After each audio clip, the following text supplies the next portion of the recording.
Before the goddess Tymora smiled upon gamblers, and before Beshaba soured their dice, there was only Tyche. And then Lady Luck found a rose. This is the story of how Realms lore lost one of the first goddesses of luck, and why every natural one rolled should feel personal.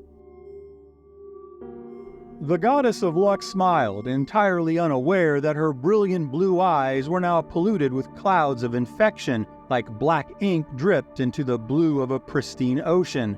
She could not see that her spun gold hair was, in reality, falling out in damp clumps of tainted black, falling wetly against the polished marble floors of the celestial plains. Tyche, the Lady of Fate, walked with the effortless grace of a deity who held the duality of fortune and misfortune in the same open palm. She felt radiant, euphoric.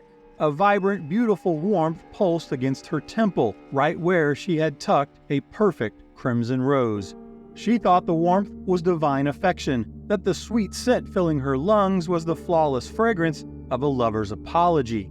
She couldn't feel the parasitic seed threading behind her left eye. She couldn't hear the wet, sucking sound of ancient rot hollowing out her divine spirit, replacing it with the grim, festering sludge of rot.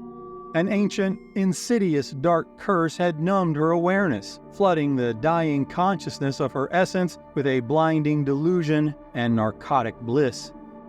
Every step left a footprint of weeping black ichor on the holy ground of Arborea. Oblivious to it all, her smile only grew wider. The goddess thought she was walking toward a reconciliation with her lover, arriving in triumph to the upper planes, ready to mend old wounds and bask in the light of her divine friends.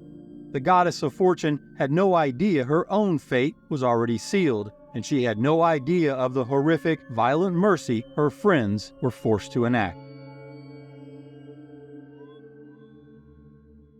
Before the rose, there was a parting. And like countless lovers before them, whether divine or mortal, before that parting, there had been 100 smaller arguments and 1,000 disagreements. Lathander is not a subtle god, radiant, insistent, drunk on the possibility of what the world could become, and burning with the conviction of a deity who never had to seriously entertain the possibility of being wrong. She had once admired that quality. She was his consort, Tyche, the Lady of Fates, a tall and slender deity of elegant beauty with blonde hair and eyes the color of deep-sea glass, piercing blue-green, lit from somewhere deep within. Tyche was a goddess of duality, representing fortune and ruin as two sides of the same coin, flipped endlessly across mortal lives. The victorious gambler and the starving farmer both prayed to her, and both prayers mattered equally. She understood this dichotomy because she was this dichotomy. But Lathander's hubris, always shimmering of genuine optimism, was, in sufficient quantities, insufferable. Driven by reckless idealism, the Morning Lord sought to reshape the Faerunian pantheon in his own image, an event later scholars would come to call the Dawn Cataclysm.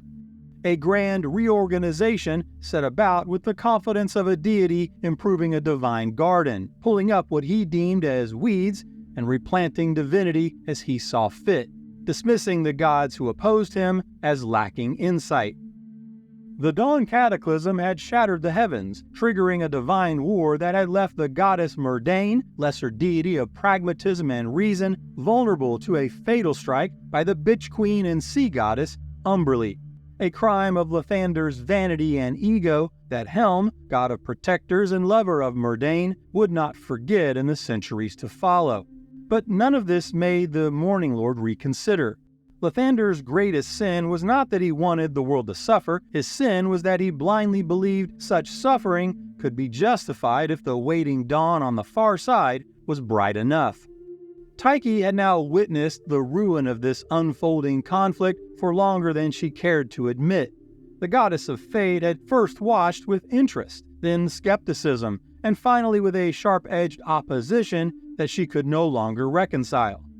Lathander never fully understood the duality of his lover. He wanted to brighten Tyche. He spoke of her potential as though her portfolio were a brilliant painting, only in need of better lighting. What he called her shadow she called her truth. The luck that ruins is still luck, she would retort. The prayer from the desperate who has lost everything is no less genuine than the prayer of the euphoric who won a king's ransom. She held them both as diametric but equal, and she always would. To Tyche, that was the quiet insult of it all. Lathander's ambition did not seek a better pantheon, he sought a brighter one, bathed in a cleaner, more noble light. And where in such a heaven was there room for the petition of the desperate and the doomed, the pleas of the hopeless gambler, or prayers for the farmer's drought-stricken lands? The Morning Lord had wanted her to set down her darker half. He framed it as divine elevation. What he meant was diminishment, and she was done pretending otherwise. So she left. Tyche loved Lathander, but could no longer tolerate his arrogance or his war of hubris. She had been his paramour and counsel, but now refused to be folded into his presumptuous grab for power, or lend the weight of fate's authority to a celestial crusade she believed was ruinous. Tyche left the company of the Morning Lord without ceremony or theatrics. She was goddess of fortune, and fortune does not require explanation, it simply turns. She pressed her lips to Lathander's cheek in a final farewell, but it was not an act of tenderness. It was finality. What she left behind was a kiss of misfortune, a parting gift for a god too blinded by his own brilliance to have deserved any better.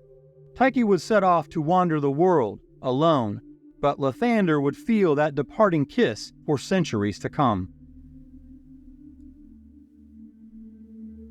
The mortal world felt strange beneath her feet.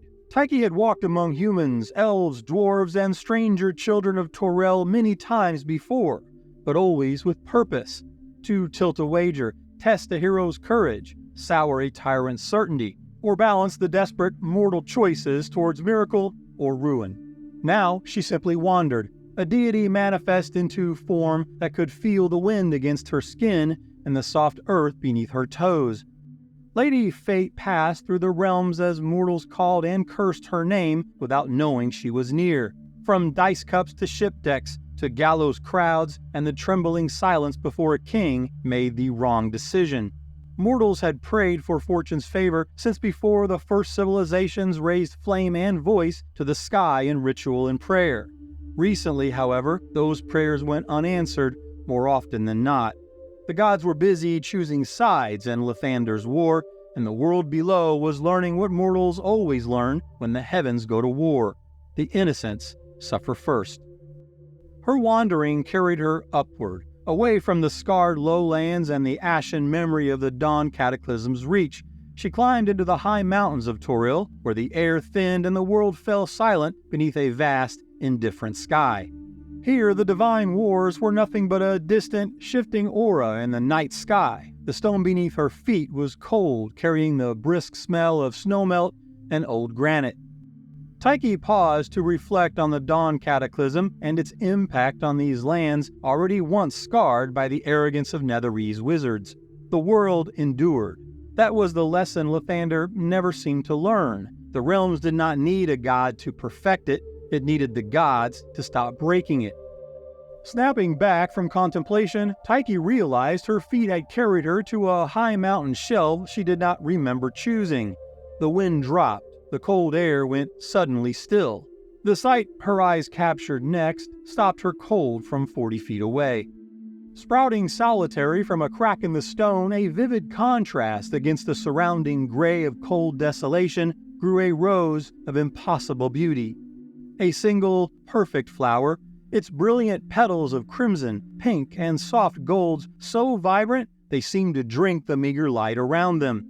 The stem stood straight, thornless, as dew droplets gathered on the flower's leaves, so green they seemed to hum with life. And the scent, she caught it downwind. It was extraordinary, not delicate, rich, alluring, the kind of scent that settles into memory and stays forever. She stood in it for a moment and felt her mind go quiet, shedding the troubles of divine war and a lover's quarrel. Such flawless perfection was never an accident. She understood immediately. How fitting that Lathander, holding title as the rose and gold god, would offer such a simple yet symbolic apology. After all, he had been searching for her, that much she could feel. the Morning Lord's presence pressing at the edges of her wandering like a divine plea that hadn't yet found its words. She had expected him to find her eventually, drawn by regret, wounded pride, or that insufferable, boundless optimism of his. She had expected flowers, perhaps, or a speech. He was always better with speeches than with silence. And here, high in the mountains of Toril, where nothing so perfect should survive the cold, was this lone flower, the most exquisite rose she had ever seen, placed as though left deliberately for her to find. Of course it was from him. Who else? Tyche smiled as she approached the rose. She kneeled to grasp the stem, but the rose would not yield. Its roots held firm as if teasing her attempt to accept his gift. Tyche pulled harder, but the stem of such a delicate flower remained anchored as only a deity could make possible, the flower swaying slightly as though amused by her failure. A desperate, perhaps even romantic hope swelled within her. Despite the wars and the hubris, she wanted to believe Lathander was capable of this quiet, gentle apology. But as the stem refused to yield, that familiar, bitter frustration returned. The Morning Lord turned even his apologies into tests of divine philosophy, demanding she prove her devotion just to accept his gift. She could imagine him watching her at this very moment, pleased with the cleverness of his playful gesture of devotion. "Enough games," she said aloud. Tyche then spoke a word of power, a curse drawn from her dominion. The stem cracked with a sound like breaking bone. She lifted the rose, its scent intensified, beautiful still, but underneath something else, something ancient. Satisfied at her rebuke of Lathander's jest, Tyche tucked the thornless crimson bloom behind her ear, its petals soft against her temple. She turned away from that rocky ledge, already composing the words she would use when Lathander inevitably appeared to explain his meaning and profess his affection. Tyche was entirely unaware that the rose was no gift, and that her finding it was the farthest thing from chance. What she did not know was the corruption of Moander had begun the moment her skin touched the broken stem. This was the Darkbringer's seed, a parasitic taint infecting her mind and polluting her divine essence with the vile filth of the ancient god of rot. She would feel no pain or sickness, the dark evil so insidious that the goddess of fate was oblivious to the seed's horrible effects, masking the decay with false illusions and a sense of euphoria and purpose, while decay consumed the goddess from the inside out. Lady Luck had just set her own fate in motion. Tyche began the journey back to her divine realm upon Arborea, traveling through the celestial veils of the upper planes, blissfully unaware of the transformation, the vile invasion taking place within. The Lady of Faith's divine barrier never caught it. The dark magic of corruption went undetected, designed and practiced by an eldritch power across countless ages to move silently beneath the god's threshold of notice. The rot navigating inward like water finding a crack in stone. She arrived home to the Hall of Chance, surprised to find 3 familiar godly silhouettes, each gathered in wait for her. The Morning Lord traveled from Elysium to win back Tyche's good graces, to explain, to undo. Since the day she had walked away, leaving that cold kiss against his cheek, the weight of his regret had not lifted. He was here because he still believed with the unbroken certainty that had always been both his gift and flaw that there was still something left to be salvaged. Azuth, himself from Arcadia, joined Lathander in Arborea to mediate. The god of wizards had no interest in the drama of divine lovers, but the dispute between Lathander and Tyche had grown large enough to cast shadows across the upper planes, and someone with logic and a cooler head was required. The moon goddess Selûne had arrived from Isgard, because Tyche was her dearest friend, and she had grown worried at her extended absence. However, what they saw as Tyche approached them halted each in horror. Tyche, deluded by the power of Moander's dark seed, expecting a joyful reunion and reconciliation with loved ones, was puzzled by the frozen terror worn on the faces of her friends. Lathander found no trace light of his love in what stood before him. Azuth lowered his head in somber silence, while Selûne began to weep. The being that stood before them was nearly unrecognizable, the vibrant goddess of luck now a repulsive and unclean representation of Moander's depraved filth.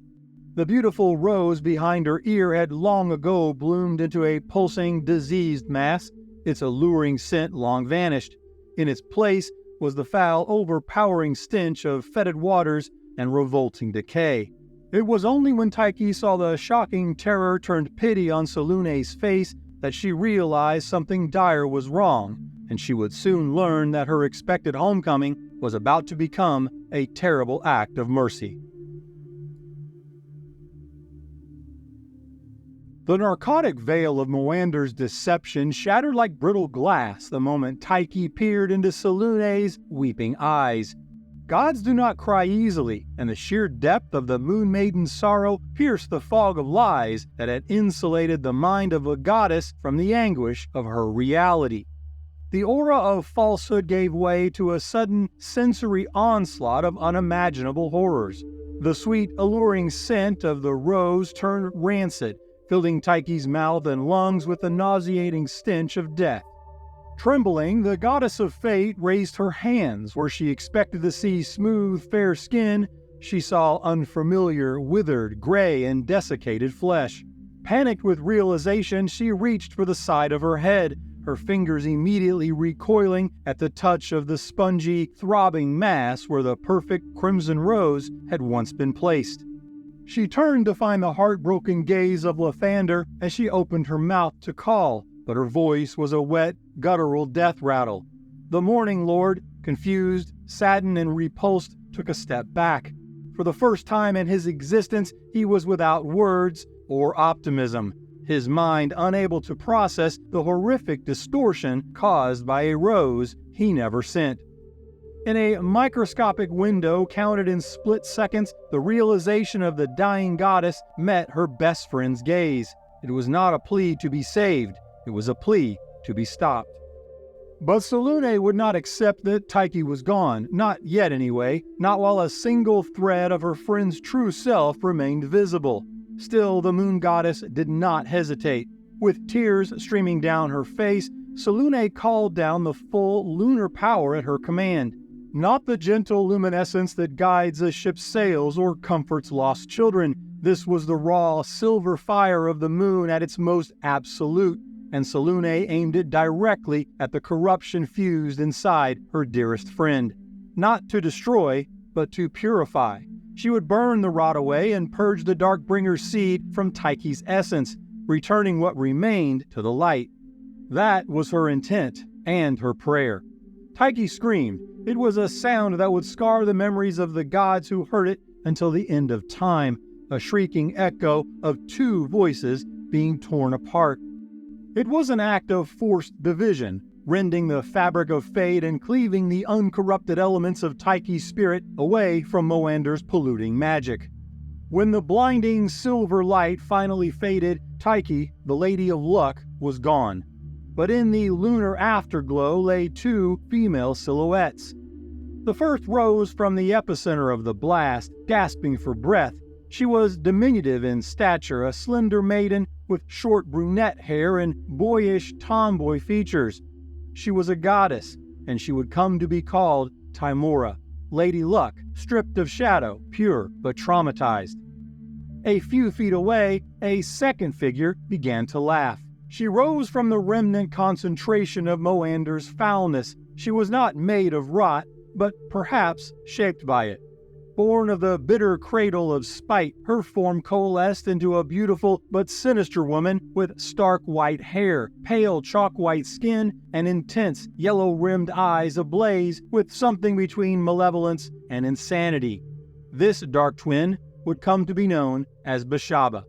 She glanced to Tymora, the warm, golden sister who had been permitted to keep the joy, the hope, and the purity of their former self, her face twisted with hatred and unchecked resentment for her sibling. She was the raw chaos of misfortune, the unwanted and accidental, and she would embody ruin whether earned or not. The goddess of bad luck looked down at her hands, then slowly raised her eyes to meet the stunned silence of Azuth, Lathander, and Selûne with a sinister smile. Tyche was no more, and in her place a permanent dark balance had been struck. But balance would never mean peace. The birth of Tymora and Beshaba did not restore what had been lost. It divided it. The coin of fortune that Tyche once held in a single hand had been split forever. One face turned towards daring, grace, and the impossible chance that saves a life at the final breath. The other turned towards spite, accident, ruin, and the cruel certainty that some doors close for no reason at all. Tymora came into existence carrying the glow of what Tyche had been at her best. She would become the patron of bold adventurers and desperate gamblers, the impossible rescues and reckless choices, the go-to goddess of every mortal who looks at hopeless odds and reaches for the dice anyway. Beshaba, on the other hand, emerged onto the world carrying the burden of heavy shadows, not a simple evil, misfortune given divinity. She is the famine that arrives after the harvest fails, the plague wind, frayed rope, and misstep. Scholars have never agreed on the true origins of Beshaba. Some hold that she was always waiting inside Tyche, the inevitable darker of fate's twin currents that Lathander had always feared. Others whisper of something more sinister, that some facet of Beshaba was born from the residue of Moender's vile corruption, remnant rot the Darkbringer had seeded in Tyche's spirit that Selune's purifying silver fire had failed to burn away, now given conscious form and a malevolent appetite. Perhaps both are true, perhaps neither. The lore has never offered complete clarity on the matter, and those who ask Beshaba directly do not tend to receive answers they find reassuring. What is clear is the distinction between the twin sisters of fate. Tymora's faithful pray and hope, Beshaba's pray to be ignored. And somewhere far below the heavens, on a cold mountain shelf in Toril, the broken, withered stem of a faded rose retreats quietly into the stone. Whether Moander meant to devour Tyche, absorb or pollute her portfolio, or simply prove that fortune and fate could rot, the pages of this mythos leave blank, which is fitting. The Darkbringer was never the kind of evil that needed mortals to understand the shape of his vile hunger. What mattered was the poison left in his wake. Tyche was gone, fortune had fractured, the heavens had been forced to accept a celestial scar that no dawn could brighten and no moonlight could fully cleanse.